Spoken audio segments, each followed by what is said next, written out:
slippery elm tree. And when you put water with slippery elm, it goes like a thick jelly. Now, slippery elm has a growth stimulant in it, so it's excellent for healing the gastrointestinal tract. Hello and welcome back. I'm Barbara O'Neill, and today we're diving into natural remedies that actually work. With so much information out there, it can be hard to know what truly benefits our health, especially as we get older. Did you know that nearly 80% of the world's population relies on natural remedies as part of their healthcare? It's not just about tradition, it's about science-backed solutions that can support your body's healing process. In this lecture, we'll go over some proven natural remedies that are effective against diseases. So let's get into it. The humble onion. Now, the onion can be used cooked or it can be used raw. To use it cooked, we'll look at cooked first, and this is the first poultice that I ever did. My first daughter, I was 23 when she was born, so I think I was probably about 25 when she got an earache. And I was trained as a nurse. Even though I was a bit of a hippie and starting to grow my own veggies and all that sort of stuff, I didn't know what to do about an earache. And everyone said to me, don't play with the ears, she could go deaf. So it was really out of fear and lack of knowledge, I went to the doctor. He wrote her a script of antibiotics. I gave her the antibiotics, I didn't know what else to do. Within 24 hours, the earache had eased. When she'd finished the antibiotics, the earache came back. I did not know what to do. 6 weeks later and 4 courses of antibiotics later, the earache comes back. But I still don't know what to do. So when I went to the doctor, I said, will my daughter be on antibiotics for the rest of her life? Which I'm beginning to come to this conclusion. He was challenged by my question. So he sent me to an ear, nose and throat specialist who looked in Emma's mouth, then her ears, and he said, she's teething. Give her these drops to keep the eustachian tubes clear, and that was it. So let's fast forward 2 years later. Next child is 18 months and gets an earache. I do not go to the doctor and I don't tell anyone. I have to do something though. So I went to the lady that lives next door. So I was, 26 or 27 by now. She's 85. I said, what did your mother do when you were a little girl and you had an earache? She said, Mum would steam up an onion on the stove. So I went home, I steamed the onion up on the stove, and then I cut it in half under her directions, so that what you're looking at is the rings. So you keep the skin on and it keeps everything in place. And I wrapped the onion up in a cloth, a few layers, and the few layers of cloth will help to keep it warm, but also just to shield the direct heat from being too hot. I tested it on my arm and I put it on his ear. I covered it with a piece of plastic, and what that does is that just insulates it. And then he was just a little boy, I was breastfeeding him, and I could put the onion between his ear and my arm, and I could feel the heat. And when he slept, I laid him down on the bed, but I laid him down on a towel that had been folded up about 8 times because I knew that that would keep it warm. You can keep it on for as long as you can keep it warm. What did they do before plastic? They used a wool square, so you can certainly use a wool square. I make a lot of my own clothes, and in the winter I make a lot of woolly skirts.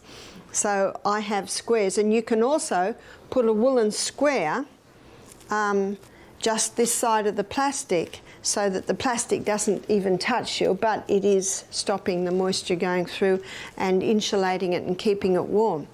James slept for 2 hours. When he woke up, he was happy.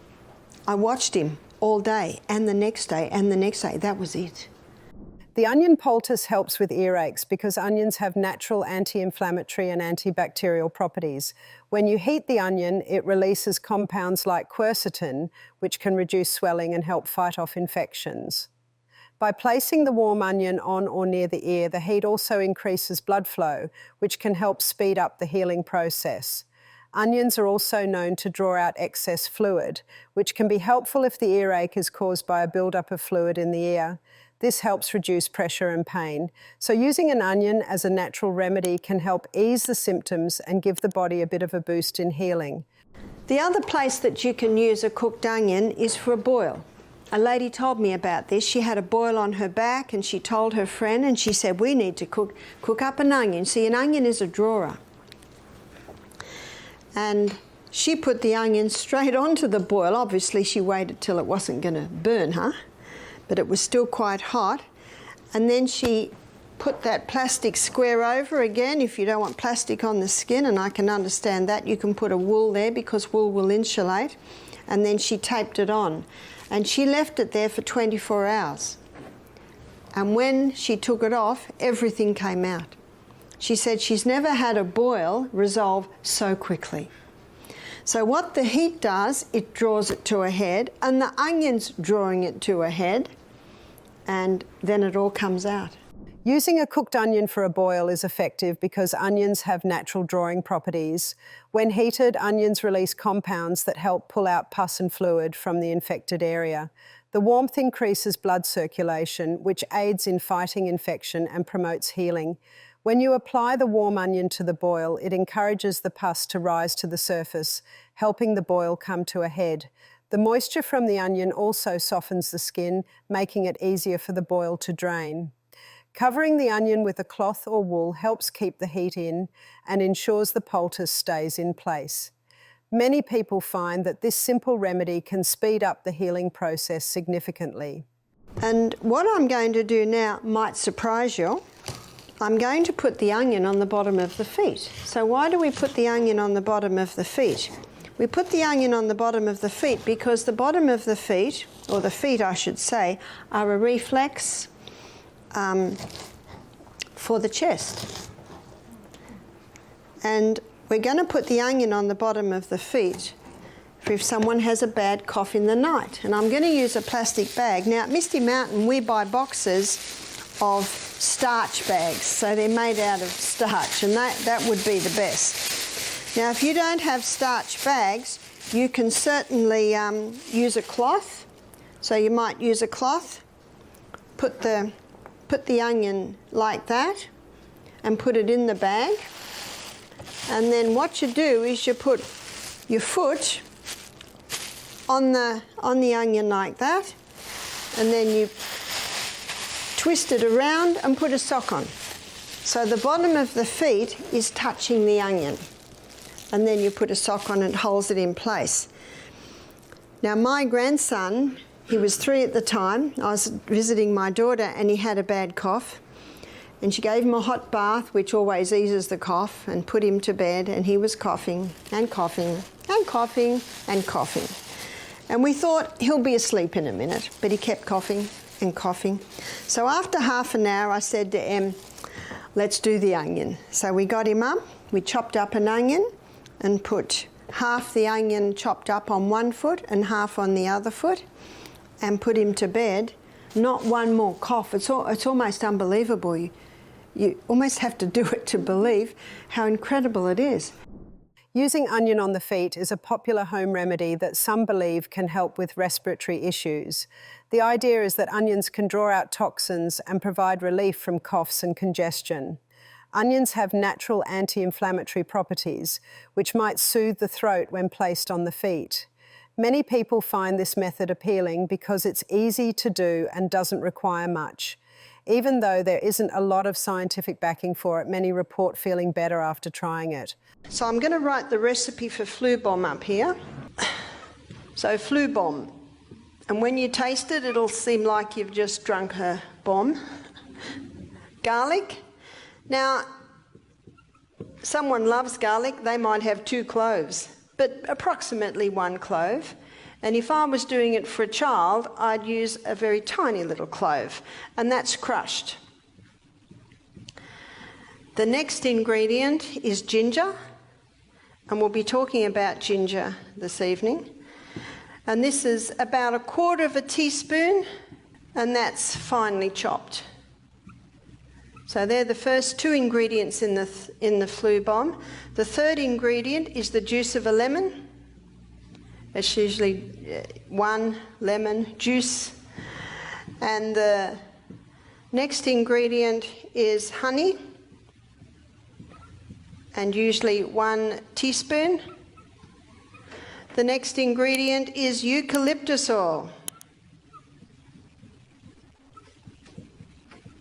Or you can use tea tree oil, 1 drop, that's it. And the next ingredient is cayenne pepper. And we'll be talking about cayenne pepper later this evening. And I'll just leave that one free because for some people it's a light shake. For other people who are very brave, it might be half a teaspoon. So I'll just leave that one up to you. Now all of these things are put in half a cup of hot water. And then you drink it. Now you don't have to chew up the ginger and the garlic, you just throw it down. And if a person's got anything from pneumonia to bronchitis to asthma to the flu to sinus problems, any respiratory problems, that will bring relief, and it usually brings relief for about 4 hours. To make the flu bomb even more effective, you can add a pinch of turmeric. It's known for its anti-inflammatory benefits and can help support your immune system. A dash of black pepper is also a good idea as it enhances the absorption of turmeric. When you prepare the flu bomb, use fresh ingredients for the best results. Drink it while it's warm. The heat helps soothe your throat and clear congestion. Make sure to stay hydrated by drinking plenty of water throughout the day, and don't forget to rest. Now cabbage can be used very similar to potato. Cabbage for tissue inflammation. And most ladies, when they have a baby and they're on the 3rd day, the milk comes in and the breasts can swell up twice the size and be very painful. And isn't God good? It looks about the size of a swollen breast, isn't it? So it can just be put into the bra, and a lot of ladies have testified, and most maternity hospitals now, in Australia they have them in America, they have cabbages. They have cabbage leaves for that. And what you can do, say a sprained ankle, almost the same what you'd use for a potato poultice, you can get a tenderizer, meat, yes there is a use for your meat tenderizer, and bang it, or you can just dip it into boiling water quickly and it will just soften it, and you can wrap it around the inflamed area. So that's cabbage. Cabbage has long been valued for its healing properties. It contains compounds that help reduce inflammation and pain. To use it, take fresh cabbage leaves and gently crush them to release their juices. Wrap these leaves around the affected area and secure them with a bandage or cloth. You can leave the leaves on for several hours or even overnight for the best results. Many people find that this simple remedy provides relief not just for breast engorgement, but also for injuries like sprains or bruises. Plus, cabbage is rich in vitamin C and K, making it a healthy addition to your diet. Using cabbage as a natural remedy can be a gentle way to support your body during recovery. I've known ladies to break up fibroids by applying the castor oil compress. This would be a good size for the abdomen. So for endometriosis, it'll break up endometrial pockets, it'll break up cysts, it'll break up fibroids. And as you heard today, it's also important to balance the hormones. So balance the hormones, because that's that high estrogen that causes those growths, and then apply the castor oil compress. And we've seen ladies helped again and again with that. You can also use a castor oil compress on the chest if there's a congestion in the chest. You could wear it on the abdomen, not only for fibroids but also for constipation. I met a lady who told me she'd conquered her irritable bowel with castor oil compresses. She said, my husband's a doctor and I was not interested in what he had to offer. And I'd heard about the castor oil. So castor oil can be used in so many areas. If someone's got a sore knee, they might do a ginger poultice one night, they might do a potato poultice the other night, and then another night they might use the castor oil, and just observe what your body likes. Castor oil is a natural remedy that's been used for years to help with various health issues. One of the most common uses is for digestion and constipation. By applying it to the abdomen, it helps stimulate the intestines and gets things moving. Many people with irritable bowel syndrome or bloating find relief using castor oil compressors. It's also great for joint pain and inflammation. Whether you have arthritis, a sore knee, or muscle stiffness, rubbing castor oil on the area followed by a warm compress can help reduce pain and swelling. Another benefit of castor oil is its ability to help with lymphatic drainage. It helps the body remove toxins, which is especially useful when dealing with swollen lymph nodes or inflammation. A great thing that you can do with your hair that will really nourish it and help it is about once a month, just rub coconut oil into your scalp and also pull it through your hair and bind your hair up and leave it. And I do that, I try and do it once a month. That doesn't always happen once a month. And just bind it up and leave it there all day. And at the end of the day, shampoo it out. That's very nourishing for the scalp. What about dandruff? Dandruff can often happen when using shampoo with sodium lauryl sulfate. It can also happen when a person's on a high sugar diet because that basically feeds the dandruff. So getting a better shampoo and doing a coconut oil rub or soak every month ideally, and also looking at your diet because we are what we eat. And I have a book at home called Pure, White and Deadly, and the whole book is about sugar. And Dr. Yatkin, the author, he maintains that it should be banned. It is so dangerous. And we don't need to eat sugar because we've got honey and maple syrup. And you've got a sugar here on your islands, which is an excellent sugar. It's palm sugar or coconut sugar. It's just the crystallized nectar from the palm flower. So that is hair. It is a good idea not to dye your hair because most dyes have chemicals in them. And we've had guests come to our program that have had reactions to the chemical dyes. I think there is an Indian dye called henna. You're familiar with henna? That's made out of plant, and that's probably a little bit healthier. In addition to using henna, there are other natural options for dyeing your hair that are less harsh. For example, you can use indigo powder with henna to get darker shades, or even try cassia for a lighter golden colour.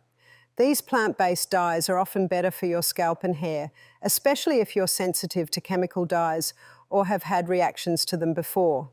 Another great way to nourish your hair is with an avocado and olive oil mask.